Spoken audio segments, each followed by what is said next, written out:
Hello students, আমি Bablu. Welcome to my YouTube channel WB study point. আজ আমরা আলোচনা করব তোমাদের অষ্টম শ্রেণীর গণিত প্রভা বইয়ের কোষে দেখি 19-এর পার্ট 2, অর্থাৎ পার্ট 1-এ আমি 1 থেকে 7 দাগ পর্যন্ত অঙ্কগুলো করিয়েছি। তোমরা যদি ভিডিওটি দেখে না থাকো, ডেসক্রিপশন বক্সে তার লিঙ্ক দেওয়া আছে, সেখান থেকে গিয়ে দেখে নিতে পারবে। আজ আমরা 8 থেকে শুরু করে 14 দাগ পর্যন্ত যে অঙ্কগুলো আছে, অর্থাৎ সমীকরণ নির্ণয় বা গঠন এবং সমাধান, সেগুলো আমরা সমাধান করব। তো চলো 8 দাগে কি বলেছে দেখে নিই। দেখো 8 দাগে বলেছে 830-কে এমন দুটি ভগ্ন অংশে ভাগ করি যেন একটি অংশের 30% অপর অংশের 40% অপেক্ষা 4 বেশি হয়। অর্থাৎ 2 ভাগে ভাগ করতে বলেছে। একটি অংশ হবে 30% অপেক্ষা, অন্যটি হবে 40% অপেক্ষা 4 বেশি। তো চলো আমরা আগে ভাগ দুটো করে নিই। তাহলে আমরা ধরে নেব, ধরি একটি সংখ্যা x, তাহলে অপরটি কত হবে? অতএব অপর সংখ্যাটি, দেখো আমরা দেখেছিলাম না 830-কে ভাগ করতে বলেছে, অর্থাৎ একটা সংখ্যায় ভাগ করতে হবে, বাদ বাকিটা আসবে। মনে করো আমরা যদি একটা সংখ্যা ধরি 52, ঠিক আছে? এই 52 সংখ্যাটাকে যদি বলে একটি সংখ্যা আছে 10, তাহলে অপর সংখ্যাটি কত? তাহলে কি হচ্ছে, এই 52 থেকে আমরা এই 10 বিয়োগ করলে আসছে কত আমাদের? 42। ঠিক একই রকমভাবে এখানে বলে দিয়েছিল মোট সংখ্যা কত? 830, অর্থাৎ তাদের দুটো সংখ্যা আছে 830। তার থেকে যদি একটা সংখ্যা চলে যায় তাহলে কিন্তু অপর সংখ্যাটা চলে আসবে। তাহলে অপর সংখ্যাটি কত হলো? 800 বিয়োগ x। ঠিক আছে, এবার আমাদের প্রশ্নানুসারে যেটি করতে বলেছে সেটি আমরা লিখব। প্রশ্নানুসারে আমরা লিখলাম। দেখো বইতে বলে দিয়েছে কি, একটি অংশের 30% বা 30%। তাহলে একটি অংশ কত আমাদের x, অর্থাৎ প্রথম অংশটা ধরে নিলাম x, এর 30% অর্থাৎ 30/100, এটা হয়ে গেল 30%। বলেছে কি অপর অংশের 40% অপেক্ষা 4 বেশি। তাহলে অপর অংশ কত? এই যে না অপর অংশ, এই যে 830 বিয়োগ x, এর 40% অর্থাৎ 40/100 অপেক্ষা কত বেশি? না 4 বেশি। এটাই কিন্তু আমাদের সমীকরণ, অর্থাৎ তোমরা এখানে সমীকরণ বলেও লিখতে পারো। এবার এটাকে যদি আমরা ক্যালকুলেশন করি, দেখে নেব উত্তরটা কি হচ্ছে। তো সর্বপ্রথম এই 0 আর এই 0 কেটে দেব, তাহলে উপরে থাকছে কত? 3x/10 ইজ ইকুয়াল টু, এবার দেখো এর সঙ্গে কিন্তু এর গুণ সম্পর্ক, যোগটা পরে আসছে, ঠিক আছে? এবার দেখো এই 40 দিয়ে তাহলে কি এর সঙ্গে গুণ সম্পর্ক আছে, তাহলে 40 দিয়ে যদি এটাকে গুণ করি, অর্থাৎ 4 দিয়ে আগে গুণ করব, 3 4 12, 2 হাতে 1, 4 32 আর 1 কত হচ্ছে? 33। এই 0 আর এই 0 পাঠিয়ে দিলাম, বিয়োগ এই 40 দিয়ে আবার এক্সকে গুণ, অর্থাৎ 40x। আর নিচে কত থাকছে? না 100, আর এ পাশে থাকছে 4। এই পর্যন্ত ক্লিয়ার? এবার দেখো এখানে হচ্ছে 3x থেকে যাচ্ছে, অর্থাৎ 3x/10 ইজ ইকুয়াল টু, এই দুটো লসাগু করব, 100 লসাগু। অর্থাৎ দেখো মনে করি যদি 4-এর নিচে 1 আছে, তাহলে 1 আর 100 লসাগু হচ্ছে 100। তাহলে এই 3200, 100 দিয়ে 100-কে ভাগ করলে ভাগফল কত থাকে? 1। তাহলে সেই 1 দিয়ে 3200-কে গুণ করলে গুণফল কত হচ্ছে? না 3200, এই সরি 33200 বিয়োগ 40x। আর এখানে 1 হচ্ছে, 1 দিয়ে 100-কে ভাগ করলে ভাগফল হয় 1, সেই 1 দিয়ে 400-কে গুণ করলে কত হচ্ছে? না 400। ঠিক আছে, তো চলো পরবর্তী ক্ষেত্রে দেখে নিই এবার কি হচ্ছে। 3x/10 ইজ ইকুয়াল টু, এই 33,200 সঙ্গে 400 যোগ করলে কত হচ্ছে? 33,600 বিয়োগ 40x, নিচে হচ্ছে 100। এবার কোনাকুনি গুণ করব, এই 3-কে 100 দিয়ে গুণ করলে হচ্ছে 300, পাশে আছে x, তাই 300x সমান এই 10 দিয়ে যদি একে গুণ করি, অর্থাৎ এর পাশে একটা শূন্য বেশি আসবে, অর্থাৎ 3 3 6, 3টে 0 বিয়োগ এই 40 10-কে কত হচ্ছে? 400x। ঠিক আছে, এবার দেখো এ পাশে আছে 300x, লিখে নিলাম 300x। এ পাশে দেখো 400x আছে বিয়োগ, তাই এ পাশে এসে হয়ে যাবে যোগ, অর্থাৎ 400x যোগ হয়ে গেল। আর এই পাশে যেটা ছিল, অর্থাৎ 3,36,000, সেই 3,36,000-ই কিন্তু আমরা এখানে লিখে নিলাম। এবার দেখো 4 আর 3 কত হচ্ছে? 700x ইজ ইকুয়াল টু 3,36,000 এবার এক্স ইজ ইকুয়াল টু কত বেরোচ্ছে 3 3 6 3টে 0, নিচে হচ্ছে 7 0 0, এই 0 0 কাটা, এই 0 0 কাটা, 7 দিয়ে কাটবো 4 7 28, হাতে কত থাকছে 5, 7 8 56, 480। অতএব এক্স ইকুয়াল টু আমাদের বেরোলো কত 480। তাহলে দেখো আমরা প্রথমে ধরে নিয়েছিলাম একটি সংখ্যা কত ধরেছিলাম এক্স, অর্থাৎ একটি সংখ্যা কিন্তু আমাদের বেরোলো 480। তাহলে লিখব নির্ণেয় একটি সংখ্যা, যেটা আমরা এক্স ধরেছিলাম কত হচ্ছে 480। তাহলে নির্ণেয় অপর সংখ্যা কত হবে, সেই 830 থেকে বিয়োগ যাচ্ছে না, তাহলে এখানে হবে 830 বিয়োগ 480, বিয়োগ করলে কত হচ্ছে 0 0, 8 আছে কত হলে 13 হবে, 5 হলে হাতে 1, 4 থেকে 5, 5 আছে কত হলে 8 হবে, 3 হলে। তাহলে একটি সংখ্যা হলো 480, অপর সংখ্যাটি হলো কত 350। অঙ্কের ক্যালকুলেশনটা একটু বড় আছে, কিন্তু অঙ্কটা কিন্তু সোজা। এবার দেখো 9 দাগে বলেছে 56কে এমন দুটি অংশে ভাগ করি যেন প্রথম অংশের 3 গুণ দ্বিতীয় অংশের 1/3 অপেক্ষা 48 বেশি হয়। তাহলে আমাদের কোনো অংশটাই কিন্তু আমাদের এখানে বলে দেওয়া নেই, তাহলে আমাদের এগুলো একটু ধরে নিতে হবে। তাহলে আমরা ধরে নেব প্রথম সংখ্যা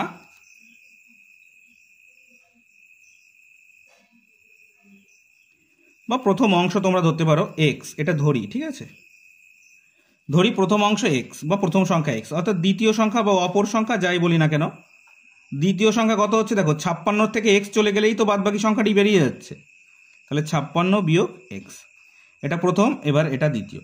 এবার আমাদের সমীকরণ নির্ণয়ের ক্ষেত্রে দেখো আমাদের যে কন্ডিশনটা বলে দেওয়া আছে সেটা বলেছে যে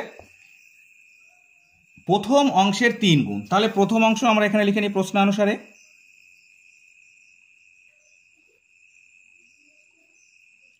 প্রথম অংশ কোনটা না এটা প্রথম সংখ্যা আমরা ধরেছিলাম, অর্থাৎ প্রথম অংশের 3 গুণ অর্থাৎ কত 3x।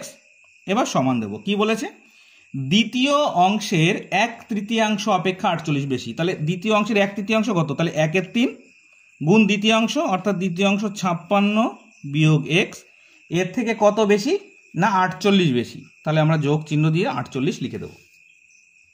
এবার এখান থেকে x এর মান বের করলেই কিন্তু আমাদের উত্তর চলে আসবে। তো চলো দেখে নিই, তাহলে এখানে লিখলাম 3x সমান, এবার দেখো যদি আমরা গুণ করি 1 দিয়ে 56 মাইনাস এক্সকে গুণ করলে কি হচ্ছে 56 মাইনাস এক্সই হয়, আর নিচে কত থাকছে 3, আর এখানে হচ্ছে 48, ঠিক আছে।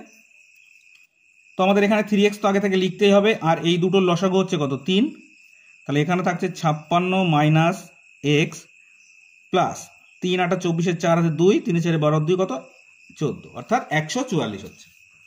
এবার যদি আমরা কোনাকুনি গুণ করে দিই, তার আগে ক্যালকুলেশনটা করে নিই ওপাশে, তাহলে এখানে লিখি 3x সমান এই 56 আর 144 কত হচ্ছে 200 বিয়োগ x, নিচে কত হচ্ছে 3। এ অবধি ক্লিয়ার? এবার দেখো এই 3 দিয়ে 3কে গুণ করলে কত হচ্ছে 9x সমান, এখানে নিচে যদি আমরা 1 মনে করি তাহলে যেটাকে যা গুণ করি না কেন, সরি 9x হবে, এখানে গুণ হচ্ছে 200 বিয়োগ xই কিন্তু আমাদের থেকে যাচ্ছে। এবার দেখো এখানে আছে 9x, এখানে আছে মাইনাস x, তাহলে বর্ডার পার অর্থাৎ সমানের এই পাশে চলে আসলে কি হয়ে যাবে যোগ, তাহলে 9x যোগ x ইকুয়াল টু 200। এবার দেখো 10x ইজ ইকুয়াল টু কত হচ্ছে 200, তাহলে x ইকুয়াল টু কত হচ্ছে 200কে যদি আমরা 10 দিয়ে ভাগ করি তাহলে হচ্ছে 20, অতএব x এর মান বেরোলো কত আমাদের 20। তাহলে দুটো সংখ্যার মধ্যে প্রথম সংখ্যাটি আমরা পেয়ে গেলাম, তাহলে আমরা লিখব অতএব প্রথম সংখ্যা সমান 20, আর দ্বিতীয় সংখ্যা কত 56 থেকে 20 বিয়োগ করে দেব, 56 বিয়োগ 20 সমান কত 36। তাহলে একটা উত্তর হলো 20 আর একটা উত্তর হলো কিন্তু 36। আগেরটার মতন সেমই অঙ্ক, একটি সংখ্যা আমাদের বলে দিয়েছে আর একটা সংখ্যা আমাদের বের করে নিয়ে তারপর ক্যালকুলেশন করেছি আমরা প্রশ্নানুসারে নির্ণয় করে। যেহেতু এটাই বলেছিল প্রথম অংশের 3 গুণের সঙ্গে দ্বিতীয় অংশ কোনটা হচ্ছে 1 এর 3 অংশ অপেক্ষা 4 বেশি, এই সরি 48 বেশি, তাই কিন্তু দেখো এর পাশে আমরা 48 যোগ করেছি। অর্থাৎ এই সমীকরণ, এই যে সমীকরণটা যদি আমরা সর্বপ্রথম নির্ণয় করে নিতে পারি, তাহলে তোমরা তো আগেই শিখেছো x এর মান কি করে বের করতে হয়, তাহলে কিন্তু তোমাদের কোথাও কোনো অসুবিধা হবে না। এবার 10 দাগ কি আছে, একটি দণ্ডের 1/5 অংশ কাদায়, 3/5 অংশ জলে, এবং অবশিষ্ট 5 মিটার জলের উপরে আছে। দণ্ডটির দৈর্ঘ্য হিসাব করে লিখি। তাহলে দেখো, এটা যদি আমরা একটু বোঝার চেষ্টা করি, মনে করো এই একটা দণ্ড, ঠিক আছে, আমি এখানে ছবি আঁকছি। এই একটা দণ্ড আছে, এই দণ্ডটার পুরো দৈর্ঘ্য কিন্তু আমাদের নির্ণয় করতে হবে। তাহলে দণ্ডটার দেখো 3টে ভাগ বলে দিয়েছে। একটা ভাগ বলে দিয়েছে যে 1/5 অংশ কাদায় আছে। মনে করো এই অংশটা কাদায় আছে, অর্থাৎ এটা 1/5 অংশ। এই অংশটা কি আছে না, জলে আছে, সেটা কত হচ্ছে 3/5 অংশ। আর বাদ বাকি যতটুকু জলের উপরে আছে সেটা হচ্ছে 5 মিটার, তাই তো বলে দিয়েছে? হ্যাঁ, 5 মিটার। দেখো এই যে অংশটা, অর্থাৎ এটা কাদা, এটা জল, আর এটা উপরে আছে, অর্থাৎ এই 3টে অংশ মিলেই তো লাঠির পুরো দৈর্ঘ্যটা আসছে। তাহলে এই 3টে অংশই যোগ করে দেওয়া সমান সমানই কিন্তু আমাদের পুরো লাঠিটা। তাহলে আমরা একটু ধরে নেব, ধরি দণ্ডের সম্পূর্ণ দৈর্ঘ্য সমান x মিটার। সম্পূর্ণ দৈর্ঘ্য x মিটার। তাহলে দেখো প্রথমে কি আছে, কাদায় আছে না, কাদায় আছে এই সম্পূর্ণ দৈর্ঘ্যের 1/5 অংশ। তাহলে আমরা লিখব কাদায় আছে এই সম্পূর্ণ দণ্ড তার 1/5, অর্থাৎ x/5 মিটার। এবার জলে আছে x গুণ 3/5, অর্থাৎ 3x/5 মিটার।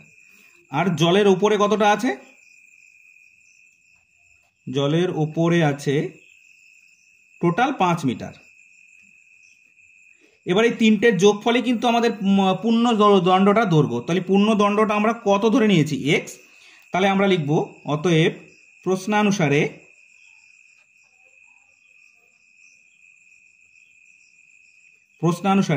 আমরা x সমান এই 3টের যোগফল লিখতে পারি, বা এই 3টের যোগফল সমান x ও লিখতে পারি। তাহলে আমরা সর্বপ্রথম লিখে নেব এই 3টের যোগফল, অর্থাৎ x/5 যোগ 3x/5 যোগ 5 সমান x, অর্থাৎ সম্পূর্ণ দণ্ডটার দৈর্ঘ্য যেহেতু বের করতে বলেছে, তাই আমরা এখানে লিখে নিলাম সমান x। ঠিক আছে, এইবার দেখো এগুলোর যদি আমরা লসাগু করি, অর্থাৎ এই 3টে সংখ্যারই আমরা একবারে লসাগু করে দেবো। তাহলে কত হচ্ছে 5, তাহলে এখানে হচ্ছে x প্লাস 3x প্লাস কত 25 ইজ ইকুয়াল টু কত হচ্ছে এপাশে x। তাহলে এবার যদি আমরা কোনাকুনি গুণ করে দিই, দেখো এইভাবে গুণ করি, এখানে লিখে বা এই x আর 5 গুণ করলে কত হচ্ছে 5x ইজ ইকুয়াল টু, এপাশে নিচে কিছু নেই মানে যা আছে তাই বসে যাবে, x প্লাস 3x অর্থাৎ যেটা 4x হচ্ছে প্লাস 25।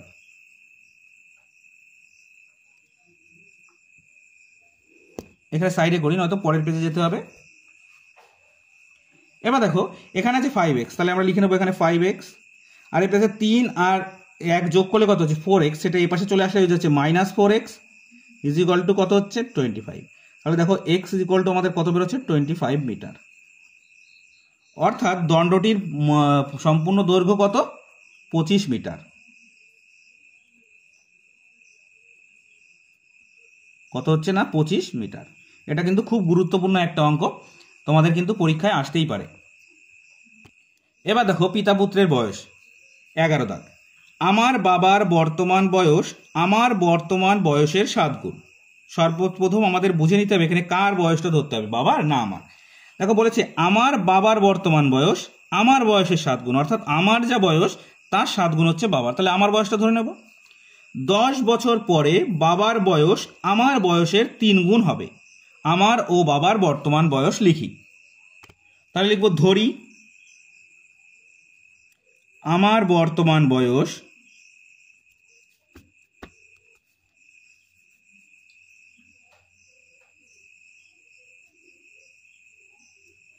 সমান x বছর।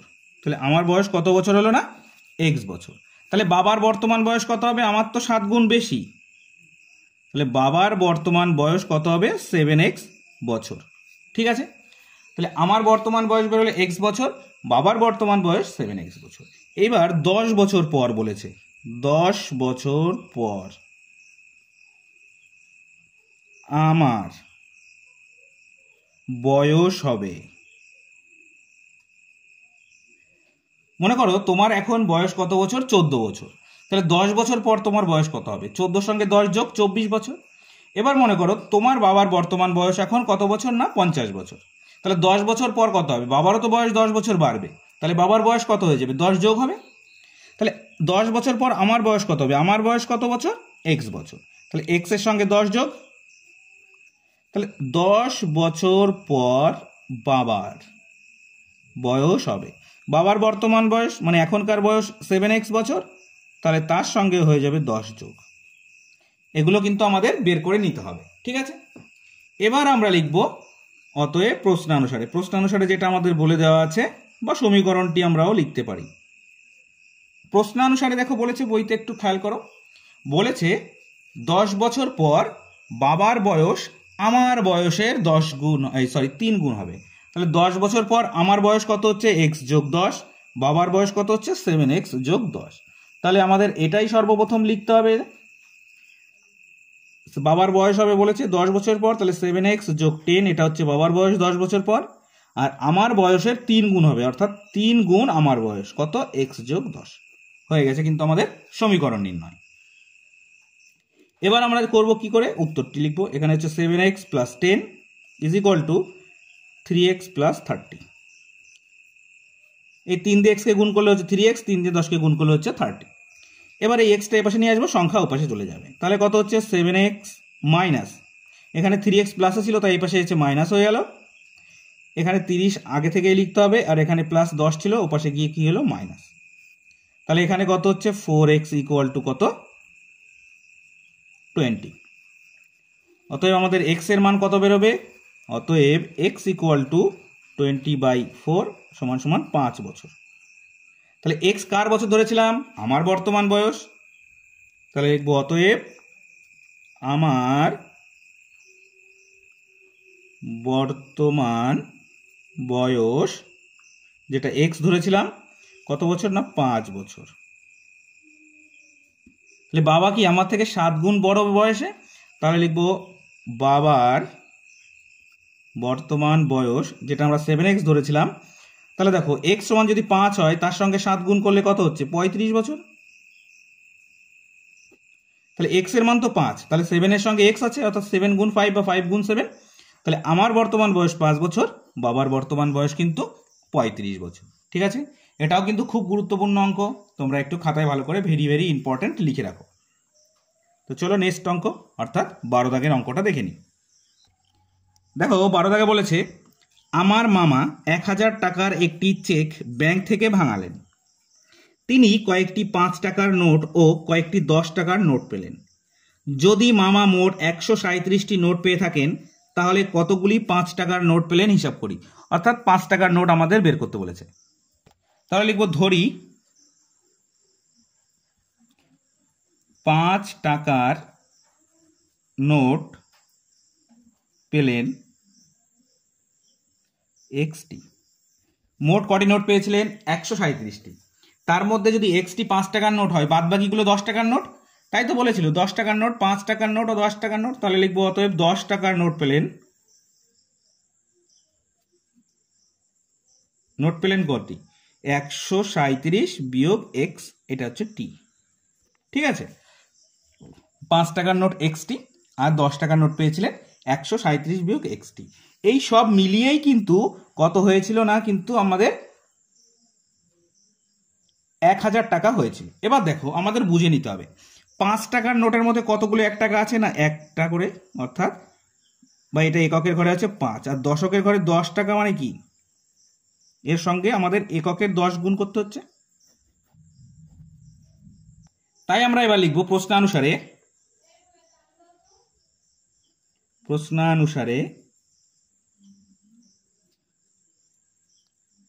5x প্লাস, এবার দেখো এইটা কিন্তু 10 টাকার নোট, ঠিক আছে, তাই এর সঙ্গে আমাদের 10 গুণ করতে হবে। 10 গুণ, তাহলে 10 গুণ করবো কার সঙ্গে না, 137 বিয়োগ এক্স এর সঙ্গে, এটাই সমান কিন্তু হচ্ছে আমাদের 1000 টাকা। ঠিক আছে, এবার দেখো এখানে হচ্ছে 5x যোগ এই 10 দিয়ে 137কে গুণ করলে হচ্ছে 1370 বিয়োগ 10x ইজ ইকুয়াল টু 1000 বা 1000। এবার 5x থেকে 10x, দেখো দুটো সংখ্যার চিহ্ন কিন্তু আলাদা, অর্থাৎ এর আগে প্লাস আছে, এর আগে মাইনাস আছে, তাহলে বড়টার চিহ্ন আগে বসে এবং এদের মধ্যে সম্পর্ক হয় বিয়োগ, অর্থাৎ -5x ইজ ইকুয়াল টু এ পাশে আছে কত 1000 বিয়োগ 1370, তাহলে এখানে হচ্ছে কত -5x ইকুয়াল টু -370, এই মাইনাস কেটে গেল, তাহলে x ইকুয়াল টু কত হচ্ছে 370/5, এখানে হচ্ছে 74। তাহলে অতএব তিনি 5 টাকার নোট পেয়েছিলেন কটি?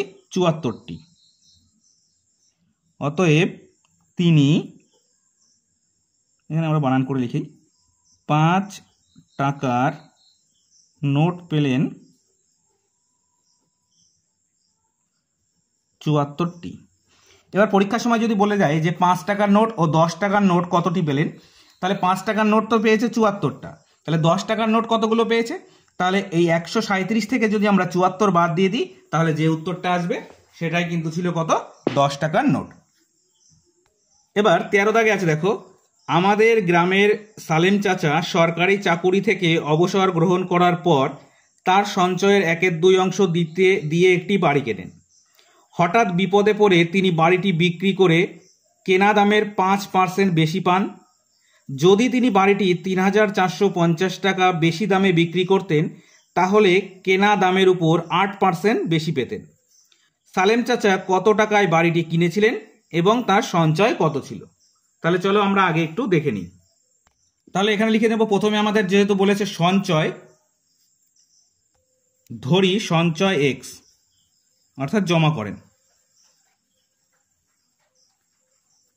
সঞ্চয় x, বলেছে এই x এর 1/2 অংশ দিয়ে বাড়ি কিনেছিলেন, তাহলে বাড়িটি কত দাম? বাড়ি কেনেন এই x এর 1/2 অংশ দিয়ে, অর্থাৎ x/2, এটা হচ্ছে বাড়ি কেনেন। এবার বলেছে 5% বেশি দামে বাড়িটি বিক্রি করেছিলেন, তাহলে 5% বেশিতে বাড়ির বিক্রয় মূল্য কত হচ্ছে? 5% বেশিতে বাড়ির বিক্রয় মূল্য কত? এই তো বাড়ি কিনেছিলেন কত? এই টাকা দিয়ে না, x/2, তাহলে এই x/2 গুণ 5/100, এটা কিন্তু বাড়ির বিক্রয় মূল্য। তাহলে আমরা এখানে একটু ক্যালকুলেশন করে নেব একেবারে। উপরে হচ্ছে 5x আর নিচে হচ্ছে কত? 200। এখানে কাটাকাটি করা যায় তো, কিন্তু এখানে কাটাকাটি আমি আর করছি না। এরপরে দেখো 8% বেশিতে বিক্রি করলে কি হতেন তিনি? বলেছে 3450 টাকা বেশি দামে বিক্রি করলে তাহলে তার কেনা দামের উপর 8% বেশি পেতেন, অর্থাৎ কেনা দামের উপর 8% বেশিতে দেখি কত হয়। 8% বেশিতে বাড়ির বিক্রয় মূল্য, তাহলে বাড়ির প্রথম বিক্রয় মূল্য ছিল, কিনেছিলেন কত? x/2, তার 8% বেশি, অর্থাৎ 8/100, তাহলে এটাকেও ক্যালকুলেশন করতে হচ্ছে 8x/200। ঠিক আছে, এবার লিখব প্রশ্নানুসারে।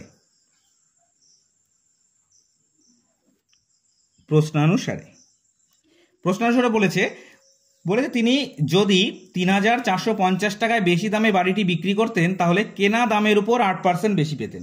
অর্থাৎ তিনি বিক্রি করেছিলেন কত? এই যে এই টাকাটা না, এই টাকাটা তো তিনি বিক্রি করেছিলেন, অর্থাৎ 5x/200, এই টাকাটা তিনি বিক্রি করেছিলেন। এর থেকে যদি কত টাকা বেশি পেতেন বলেছেন? 3450 টাকা বেশি দামে বিক্রি করতেন, তাহলে কি এই টাকাটা পেতেন তিনি? তাহলে সেটাই লিখে নেব 8x/200। ক্লিয়ার? একটু বোঝো, এই যে দামে তিনি তো বিক্রি করেছিলেন, বলেছে এই বিক্রি করার সঙ্গে যদি আরো এই টাকাটা বেশি বিক্রি করতেন, তাহলে কিন্তু তিনি 8% লাভে এই টাকাটা পেতেন। তাই আমরা এটা এই পাশে লিখে নিয়েছি। ঠিক আছে, এবার যদি আমরা একটু ক্যালকুলেশন করে উত্তর বের করার চেষ্টা করি, তাহলে এটাকে সম্পূর্ণ আমরা ওপাশে নিয়ে যাচ্ছি আর এটাকে এপাশে নিয়ে আসবো। তাহলে লিখবো এখানে বা 5x/200, যেহেতু এগুলো সব x আর 200 আছে, তাই এখানে লিখে নেবো 8x/200 ইজ ইকুয়াল টু, দেখো এটা প্লাস আছে, ওপাশে কি হচ্ছে -3450। ঠিক আছে, এবার দেখো এদের লসাগু কত হচ্ছে? 200, এখানে হচ্ছে 5x, এখানে হচ্ছে -8x, কারণ 200 তো লসাগু, সমান কত হচ্ছে? -3450। এবার দেখো এখান থেকে যদি আমরা যোগ বিয়োগ করি, এর আগে প্লাস আছে, এর আগে মাইনাস, তাহলে আমি বলেছিলাম কি, যখন দুটো আলাদা চিহ্ন থাকে তখন কি করতে হয় না বিয়োগ করতে হয়, বিয়োগ করে বড়টার চিহ্ন, তাহলে বিয়োগ করলে হচ্ছে 3x, বড়টার চিহ্ন মাইনাস, তাই এখানে লিখলাম -3x সমান এই 200 দিয়ে একে গুণ করে দেবো। তাহলে আমি পরে গুণ করছি, আগে এখানে 3 4 5 0 গুণ 200 এখানে লিখে নিলাম, এর আগে একটা মাইনাস। এবার x এর মান বের করব, অতএব x ইকুয়াল টু এখানে -3 4 5 0 গুণ 200, নিচে থাকছে কত 3 মাইনাস, এই মাইনাস আর এই মাইনাস কেটে গেল। এবার যদি আমরা 3 দিয়ে কাটি, 3 1 কে 3, 3 15 45 0, তাহলে হচ্ছে 1150।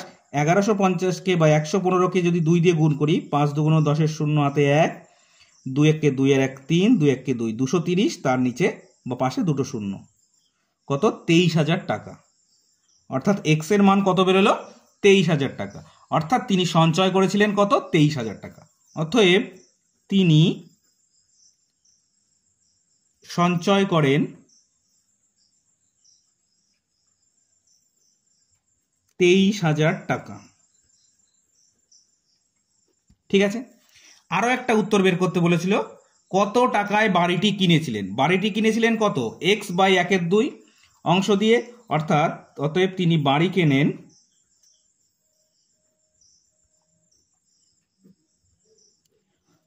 কত এই সঞ্চয়ের 1/2 অংশ দিয়ে, অর্থাৎ 23,000 গুণ 1/2।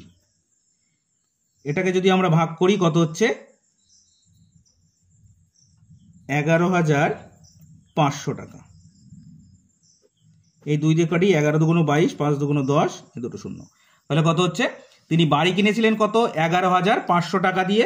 তিনি সঞ্চয়ের হাফ অংশ দিয়ে কিন্তু বাড়ি কিনেছিলেন। ঠিক আছে, তাহলে আমাদের এখানে দুটো অংশের উত্তর কিন্তু বের করতে বলেছিল, তো আমরা বের করে ফেলে দিয়েছি। এরপরে শেষ অঙ্ক আছে আজকের মতন, পরবর্তীতে 15 দাগের অঙ্ক থেকে আরম্ভ করব। তো চলো 14 দাগের অঙ্কটি দেখে নিই। বলেছে গোপালপুর গ্রামের আশ্রয় শিবিরে আশ্রয় প্রার্থীদের জন্য 20 দিনের খাবার মজুদ ছিল। 7 দিন পরে আরও 100 জন আশ্রয় প্রার্থী সেই শিবিরে আশ্রয় নিলে 11 দিনের মাথায় সব খাবার শেষ হয়ে যায়। প্রথমে কতজন আশ্রয় প্রার্থী ছিল? তাহলে প্রথমেই কি হচ্ছে আমরা জানি না কতজন ছিল, তাহলে লিখবো অতএব ধরি প্রথমে আশ্রয় প্রার্থী ছিল কজন? x জন। ঠিক আছে, প্রথমে আশ্রয় প্রার্থী ছিল x জন, তাহলে সেই x জনের কিন্তু কত দিনের খাবার ছিল 20 দিনের, কিন্তু 7 দিন তো খাওয়া হয়ে গেছে, তাহলে 7 দিন পর কত দিনের খাবার মজুদ থাকে লিখতে হবে না? 7 দিন পর বাকি খাবার কত হচ্ছে 20 বিয়োগ 7 সমান 13 দিনের, অর্থাৎ 7 দিন পর 13 দিনের খাবার কিন্তু তাদের কাছে ছিল। এবার বলেছে নতুন আশ্রয় প্রার্থী, অর্থাৎ নতুন কতজন এসেছিল 100 জন, তাহলে নতুন আশ্রয় প্রার্থী হয়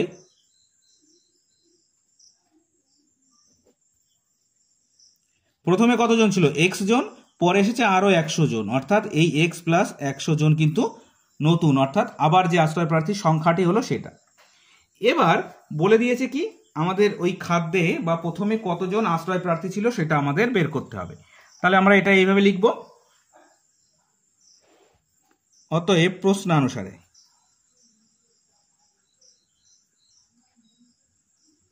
দেখো এখানে কি হচ্ছে, দেখো x জনের তো 13 দিনের খাবার ছিল, অর্থাৎ এই x জনের 7 দিন খাবার পর কত দিনের খাবার ছিল 13 দিনের, তারপরে সেই 13 দিনের খাবার কত জনের খেয়েছিল না, তাহলে ওই যে x জন 13 দিনের খাবার, অর্থাৎ 13x সমান কি হচ্ছে পরবর্তীতে কতজন এসেছিল না, নতুন সংখ্যা হয়েছিল কত x যোগ 100 জন হয়েছিল, এটা হয়েছিল নতুন সংখ্যা। এর কত দিনের খাবার ছিল না 11 দিনের, তাই এখানে 11 গুণ হয়ে যাচ্ছে। ঠিক আছে, তাহলে এখানে হচ্ছে 13x সমান এই 11 দিয়ে x কে গুণ করলে হচ্ছে 11x যোগ 11 দিয়ে একে গুণ করলে হচ্ছে 11, তার পাশে হচ্ছে কত দুটো শূন্য 1100। ঠিক আছে, তাহলে এখানে হচ্ছে কত 13x বিয়োগ 11x সমান 1100, 2x is equal to 1100, 2x হলো কেন 13 থেকে 11 বাদ গেল, x ইজ ইকুয়াল টু কত হচ্ছে 1100/2 সমান 5000 550 জন। অর্থাৎ প্রথমে আশ্রয় শিবিরে কতজন ছিল না? 550 জন। তাহলে আমরা লিখব অতএব প্রথমে আশ্রয় শিবিরে 550 জন ছিল। ঠিক আছে, তো 1 থেকে 14 দাগের অঙ্ক পর্যন্ত আমরা করলাম, দুটো পার্টে করেছি, প্রথম পার্ট এবং দ্বিতীয় পার্ট। এই অধ্যায়ের যে পরবর্তী অঙ্কগুলো আছে অর্থাৎ সমীকরণগুলোর বীজ খুঁজতে বলেছে 15 দাগের থেকে, এগুলো আমরা নেক্সট ভিডিওয়ে সমাধান করব। ঠিক আছে, তো আজকের ভিডিও এই পর্যন্ত। যদি ভিডিওটি ভালো লেগে থাকে অবশ্যই একটা লাইক করবে এবং চ্যানেলটি সাবস্ক্রাইব করে নিয়ে বেল নোটিফিকেশন অল করে রাখবে পরবর্তী সমস্ত গুরুত্বপূর্ণ ভিডিওগুলোর নোটিফিকেশান পাওয়ার জন্য। তো চলো আজ এই পর্যন্তই, নেক্সট ভিডিও আবার দেখা হচ্ছে। Thank you for watching.